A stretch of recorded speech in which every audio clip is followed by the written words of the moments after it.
Hello, hello, hello. It is 2:22, yay, angel numbers, over here in Los Angeles, California. And I wanted to come on here about a week or so ago. I asked you guys in my stories what is something that would be helpful for me to share more of, what tools, what content, all that kind of stuff. And one of the responses that I got back was tools for battling anxiety. And that is something I have experienced in my past and still sometimes experience today. And so, I am coming on here to talk to you guys based on some things that have helped me, based on some things that I've learned through my own training programs, coaching programs, as well as with my clients. And also disclaimer, I am not a therapist. I am not a doctor. So please only do what feels right for you. Please have that own discernment of what feels right for you, as well as if you feel so called to, talk to your therapist about it or a medical professional. So legal disclaimer, I am not a doctor. I am not providing medical advice, but I did want to come on here and tell you guys and share with you some of the things that have helped me with my own anxiety, with when I'm working with clients who have anxious thoughts and feelings that come up, and as well as like tools that I've been trained on and gone through programs on and all of that. So that is out of the way. And the first thing I like to do and talk through even with my clients, even on some of our like coaching sessions, as well as I do with myself when I'm feeling anxious or when a client is feeling anxious back up. I'm also assuming that you guys already know some of the more known tools of like when dealing with anxiety, as well as like pausing and taking deep breaths, such as like box breathing or the 1, 2, 3, 4, 3, 2, 1 breathing, or window of tolerance breathing. And if you don't know any of those already, feel free. There's lots of free resources on that. Google, YouTube, all of that. Box breathing, window of tolerance breathing. So that's one. And just pausing to take a deep breath. It's also so underutilized and underrated. So I'm assuming you guys know those. And so to go a little bit deeper in some of the things that I use now, either on myself or with my clients, is just taking a beat to identify like what's causing the anxious feeling, what's causing the anxiety, and going beyond like the surface level. What is the core of it there? And what I like to ask myself or my clients is, like what's driving it, what's behind it? And sometimes you'll say like, I'm just feeling so overwhelmed. Okay, what's behind the overwhelmed? Why are you feeling overwhelmed? Because I have a million things to do and everybody's like, my boss is asking me for this and then my kids are doing this and whatever. Okay, what's behind that? Like, why is that bothering you so much? Why is that creating anxiety? And just getting to the deeper root of it. A lot of it, the time is it's maybe exhaustion and you just need some extra sleep or some time to yourself. Sometimes it's like you want to do a good job in all areas of your life, and that's okay. You get to feel that way. But also just starting to recognize it and name it and uncover what's behind the feeling of the anxiety, what's driving it, what's causing it, helps us connect with it, but also helps to connect our mind and body, which also starts to help create some safety in our body too. And creating that safety helps us also, I don't want to say tolerate, but kind of like tolerate the anxiety or move through the anxiety a little bit faster, a little bit better, the more and more we can reconnect our mind and our body. So just taking a simple beat and asking yourself, what's behind the anxiety? Why am I feeling these anxious feelings? What's going on? And then the next thing I like to do, is you probably have seen me, like I'm touching my chest, and like so is naming where that and this is called containment, but and sensation tracking, but this is where my anxiety shows up for me. It shows up for me in my chest. So a lot of times for me, it just needs some comfort. Our body just is searching for some comfort.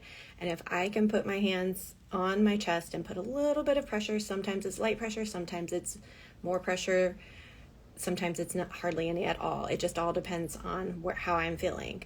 And I will put my hands over my chest like this and just be with it and just sit with it and just allow that anxious feeling to be with me, not try to change it, not try to do anything about it, just really just let it be. And then I get curious about it. And so after I'm sitting with it for a minute, I'm just like, okay, does it feel warm? Is it big? How big is it? What shape is it? Does it have a texture? Is it moving? Am I seeing any colors with it? Any visions or anything come up when I'm just sitting in it? It's just being really, really curious about it. And again, not trying to change it, not trying to get rid of it, just really just sitting and being with it. Again, this is reconnecting our mind and our body, and also just helping us see like what's going on, so we can name this and be like, okay, this is where anxiety shows up for me, and I'm just going to give myself a little bit of love right now by putting pressure on it. And I will say for this, like, not everybody wants to put their hands on their bodies, and that's okay too, or on the pressure. You can put it other places on your body where you may feel comfortable, where maybe the anxiety is not showing up. That's another way to support yourself. Or this may not work for you at all, and that's okay. We just, if it does, I invite you to use it. With all of these tools, we just get to experiment and find what's going to work for us, what helps us, all of that. So again, that's called like self-containment. And that's just really putting that pressure on there, and then getting into where you can just get curious and investigate like what's going on in your body so you can feel it. And if at any point it starts to feel overwhelming, you get to open your eyes, you get to let off the pressure, you get to stop what you're doing. And the next step, I would say, if it does start to feel too intense for you to be in your body like that, because it is, it, for a lot of us who have been used to go, go, go, it is hard to stop and slow down and be in your body like that. So if that does start to feel too intense for you, you get to let it go, stop it. And something that could help with decreasing the intensity is another tool that I use also when I'm feeling anxious, or right before I get on a call that may be a little, have some tension, or before I like walk into a big presentation or something, I do something that's called orienting.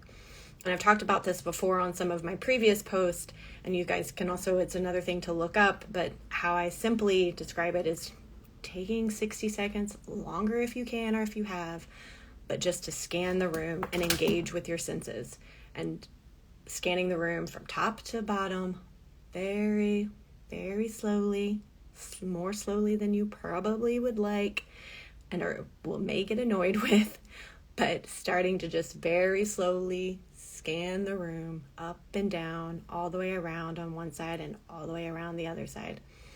This helps, like, even I just took a spontaneous breath while like explaining it to you. And that's a signal that your body is calming down, your nervous system is calming down. This is just another way to help with the anxiety, is just to take that 60 seconds or more to just reorient yourself and scan the room, engage your senses, engage sight. If you want to bring in sound, you can do that, but just engage with what you see in your room. And doing that very slowly, even if you've got thoughts running in your head, you just come back to your room, come back to what you're looking at. Even if it's like, oh my God, I really should have cleaned up my desk, just come back to scanning that room. And again, that's just another tool to like just help slow everything down, as well as like the anxiety, and just be with ourselves for a minute. All of these tools, they're not a just one and done, right? These are things that you will need to continue to do to create more and more safety in your body, to lessen the anxiety in your body over time. And that's also not to say you're never going to get anxious again, but it will start to happen few and farther between as you use and experiment with some of these tools. And of course, if you want to work with me to truly integrate and implement them, come talk to me. We can work on these things together, as well as having a guide and to witness you and going through these transformations. Also very helpful. But so again, these tools are not one and done things. These are tools that you use over and over again daily. I do orienting regardless of if I have a big like presentation I'm going into, or regardless of if I'm feeling anxious. I take that moment to scan the room on a daily basis, because it just over time, the more and more you use them, the less and less anxious you will get, but the more and more capacity you also have to be able to move these emotions, these feelings through your body. And so that's one of the, so those are a couple of the tools that I use for anxiety. And then also some of the other things I think you guys are probably aware of. Meditation was a really big thing for me. And again, it doesn't have to be something that is, you don't have to do it for a long time or whatever. When I was first starting out in some of this work, I would literally do the 10-minute guided meditation on Calm. I've found other things, I do longer ones now, but like just starting with some type of guided meditation. There's plenty on YouTube for free. There's the Calm app. There's so many other apps that I use now for some of these things, but there's so many free things out there too. Like it only needs to be for 5 to 10 minutes. A few times a week even will help. But that was the other thing that helped me, especially at first, especially when I was starting to get through this, is meditation. And again, the point of meditation is not meaning you're stopping all of your thoughts.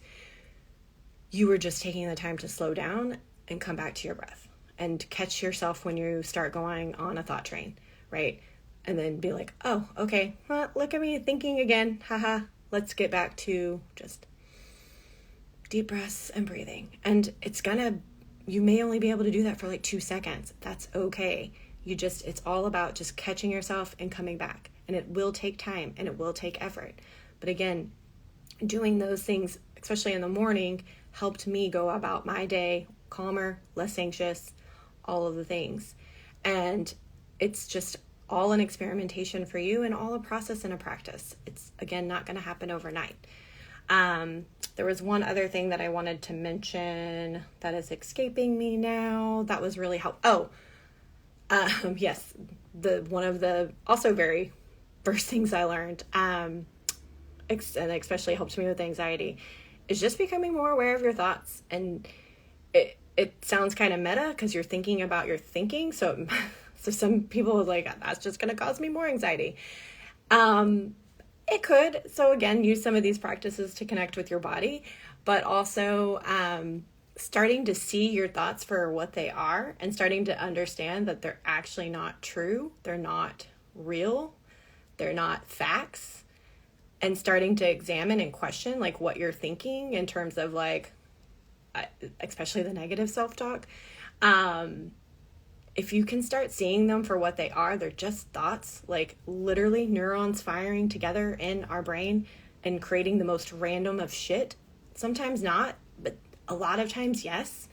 And if we can start to take them less serious and start to see that, and again, this takes time, but the more and more that we can start to take our thoughts less seriously, the more freedom we create for ourselves, the more inner peace we create for ourselves. And so that was the other big thing that I started to see. And this was, again, a practice. I started reading books. Well, one, I hired a coach to help me like realize this and see that there was another way to living life and I don't have to have anxiety all the time. But also, so that was like something that was very helpful. And also like reading things like Eckhart Tolle's The Power of Now. That can be a meditative practice in itself. Like get the audiobook, listen to it for 10 minutes a day in the morning. That in itself was helpful for me. Another book was The Untethered Soul. And again, this is all about like teaching us how to be an observer of our thoughts, be an observer of the consciousness that we have and seeing that for what it is and that they aren't, everything that we think is not true and is not a fact. Like most of it's not. We're just making up stories in our head or making shit up from our past experiences and pulling them forward to our future, to our current and present being. So I hope this was helpful. I will post this video on my feed so you can go back and listen to it. And I will continue to answer your guys' questions that I posed I don't know, about a week or so ago, asking you what kind of content and tools and things that you wanted to see. So if you DM me, if you have any other things that you want to, also let me know if this video was helpful for you in terms of things to help you when you're feeling anxious. And if you want to have a further conversation with me and explore coaching with me, DM me and we'll set up a free consult so we can talk through what me supporting you looks like. All right. Love you guys. Thank you for listening, and I will talk to you soon. Bye.